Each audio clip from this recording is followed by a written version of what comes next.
বাংলার জনরবের পক্ষ থেকে আপনাদের সকলকে স্বাগত জানিয়ে আর আশা করি আপনারা সকলেই ভালো আছেন। আজকে যে বিশেষ প্রতিবেদন আমরা এনেছি বা বলবো সেটা আপনারা এতক্ষণে অনেকেই শুনেছেন টিভি চ্যানেলের দৌলতে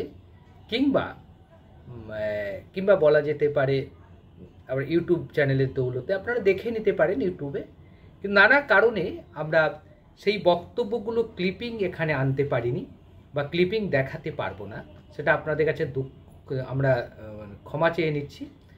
তো সেই জন্যেই আজকে সংসদের ভেতরে যে ঐতিহাসিক ভাষণ দিয়েছেন প্রিয়াঙ্কা গান্ধী, এক কথাই মনে করিয়ে দিচ্ছেন দ্বিতীয় ইন্দিরা গান্ধীর মুখ। যেভাবে সকালে এসে 6 ছক্কা মারার স্টাইলে যেভাবে ব্যাটিং করলেন আজকে অমিত শাহ, কারণ আমরা জানি গতকাল অপারেশন মহাদেব নামে একটা অপারেশন সংগঠিত হয়েছে, অর্থাৎ সেনা অভিযান হয়েছে, সেটা কাশ্মীরের শ্রীনগরের কাছ থেকে খানিকটা দূরে। সেই অপারেশন যে মহাদেব গতকাল 11টায় থেকে শুরু হয়েছিল, 11:30, 12টা, 1টা, 1:30 মানে চলেছে অনেকক্ষণ ধরেই। 2টো নাগাদ জানা যাচ্ছে সেনাবাহিনীর সূত্রে যে 3 জন জঙ্গিকে মেরে দেওয়া হয়েছে। আজকে সংসদে শুরু হওয়ার পরেই দেশের স্বরাষ্ট্রমন্ত্রী খানিকটা উৎসাহের সঙ্গে ঘোষণা করলেন এবং আমাদের কাছে সেটা গর্বের বিষয়। এবং আমরা অবশ্যই প্রায় 100 দিন পেরিয়ে যাওয়ার পর এই ঘটনা ঘটলেও তবু আমরা গর্বিত এই কারণেই যে একটা ঘটনা তো করতে পেরেছেন সরকার। তো অন্তত যে 26 জন আমার সহনাগরিককে, আমার দেশের আমার সহনাগরিককে, আমার প্রতিবেশীকে, আমার দেশের নাগরিককে খুন করেছে, 26 জন নাগরিককে, সেই জঙ্গিদের খতম করতে পেরেছে সরকার। সরকারকে আমরা আমাদের বাংলার জনরবের পক্ষ থেকে অবশ্যই অভিনন্দন জানাবো, খুব বড় কাজ করেছেন।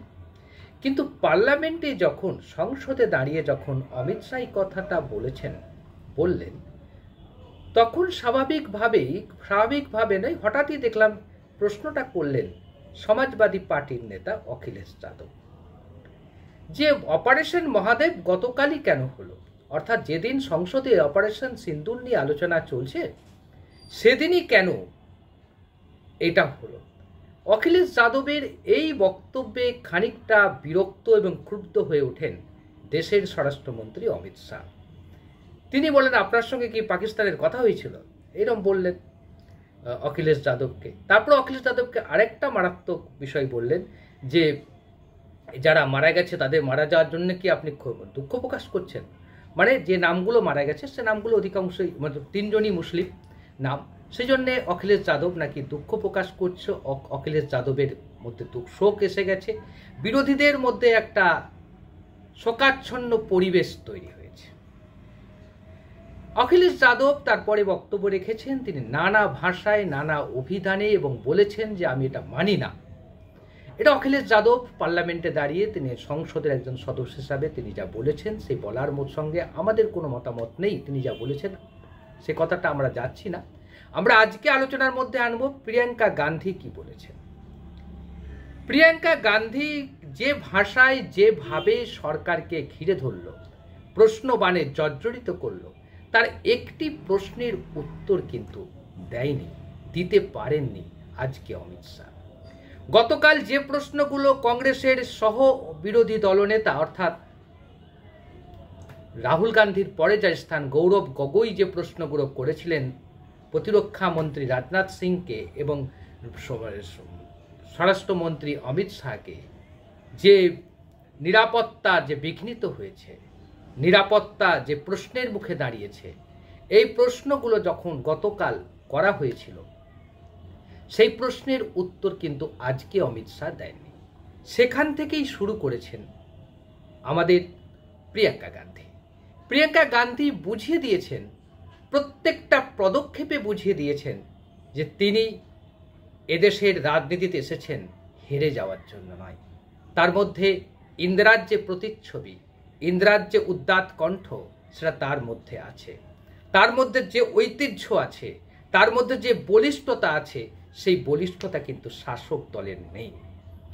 যে আগ্রহ নিয়ে, যে গর্জে উঠে, যে উদ্দাত কণ্ঠে শুরু করেছিলেন আমাদের দেশের স্বরাষ্ট্রমন্ত্রী অমিত শাহ, তাকে নস্যাৎ করে দিয়ে চলে গেলেন, নস্যাৎ করে দিলেন আমাদের দেশের আরেক বিরোধী নেত্রী প্রিয়াঙ্কা গান্ধী।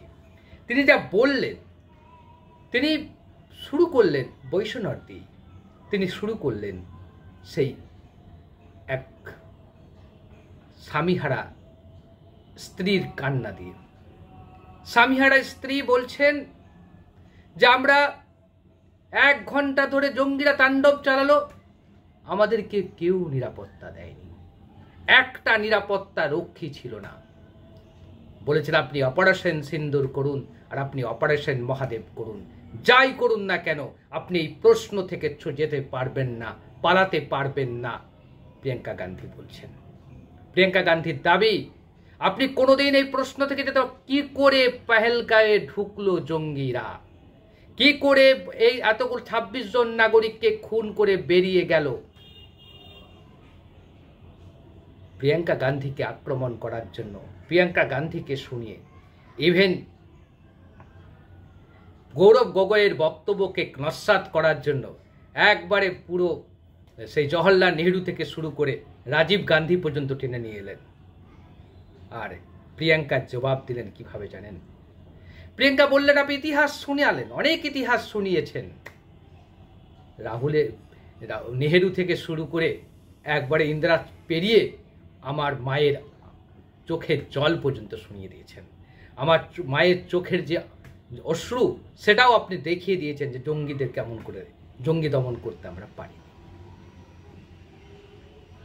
সেটা পারিনি বলেই আমার মা 44 বছর বয়সে বিধবা হয়েছিলেন, সেই কষ্টটা অনুভব করতে পারি বলেই জম্মু কাশ্মীরের বৈষ্ণরে যে ঘটনা ঘটেছে, যে 26 জন তরতাজা যুবককে খুন করা হয়েছে, কারো বেটাকে খুন, কারো পুত্রকে খুন করা হয়েছে, কারো স্বামীকে খুন করা হয়েছে, কারো দাদাকে খুন করা হয়েছে, ভাইকে খুন করা হয়েছে, সেই দুঃখটা আমরা সবচেয়ে বেশি উপলব্ধি করতে পারি। প্রিয়াঙ্কা গান্ধীর এই বক্তব্যের পর আর কিছু বলার থাকে? আর প্রিয়াঙ্কা গান্ধীর এই কথা বলার পর আর কিছু বলতে পারে? টিআরএফ যে এই হামলা করেছে বলে দাবি করেছে যারা, সেই টিআরএফের জন্ম 2020 সালে, 2020 সালে কিছু করলো না, 2021 সালে কিছু করলো না, 2023 সালে কিছু করলো না। এর মধ্যে 41 জন মানুষকে তারা খুন করেছে ওখানে জম্মু কাশ্মীরে। 3 বছর পর 2023 সালে তাকে নিষিদ্ধ করা হয়েছে। তিনি বলেছেন, তিনি খুব ভালো করেই বলেছেন, আমাদের বিদেশ নীতি নিয়ে অনেক গর্ব করেন তো। অপারেশন সিন্দুর করলেন, যুদ্ধ থেমে গেল, যুদ্ধ শুরুই হলো না, যুদ্ধ থেমে গেল, সিজফায়ার হয়ে গেল, পাকিস্তানকে সবক শেখাতে পারলাম না বলে আমাদের বিদেশ নীতি খুব উন্নত হয়েছে।